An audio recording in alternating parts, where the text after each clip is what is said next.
bilmayman. Endi bitta millat mamlakat deb aytib bo'lmaydi.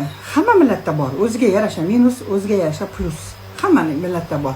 Lekin bizdagi O'zbekistondagi minus ko'pincha mana shu ota bobosi yaxshi deb keyin qarindoshlarga qiz berib, qarindoshdan qiz olasizlar-ku, shu juda ham katta xatolik. Mana shu yoqmaydi menga. Bu xatolik bu haqiqatan ham. Потому что baribir ana qilib ketasizlar. Nima deydi? Dushmanga aylanib qolasizlar-ku. Nechtasini ko'rdik? O'zim dugonam, necha yillik sinfdoshim, qarindoshim, institutda birga o'qiganmiz, bolasi bor ekan, meni qizim bor ekan deb berasizlar-da, keyin qarasangiz dushmanga aylanasiz. Zachем? Buncha tanimaydigan odamga bering-da, baribir dushman bo'lasiz-ku. O'shanda alam qilmaydi-da. Hay, bir bo'lmaydigan odam deydi, bo'ldi. U degani qarindoshga berganim deganim baxtli bo'lib ketdi degani emas-ku. Qarindoshga berib, amma xolaga, tog'iga berganingizda qizlaringiz baxtlimi? Baxtli emas-ku baribir. Baribir aytib keladi. Mamnaqa qildi, xolam mamnaqa qildi, amma mamnaqa qildi, sen bo'ynigadan uzilgin.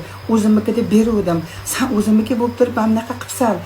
U dunyo bu dunyo sendan rozi emasman deb qarab tursa, ikkita xolam yo amma bir-biri bilan ajrashib ketadi. Kerakmi shu? Begonaga bersang, bir-biringga og'zingizga oda kirib, shoda chiqib, oqib kirib, qorayib chiqsa ham xafa bo'lmaydi, bir-birini tanimaysan-ku. Bemalol xohlagan narsa bir-biriga aytib eshikni tarslab yo'qsan, tirik qolib bor deysan, o'lib ketdiysan-da. Sen bilan xudo bo'lgan, men ahmoq deysan-da, bo'ldi.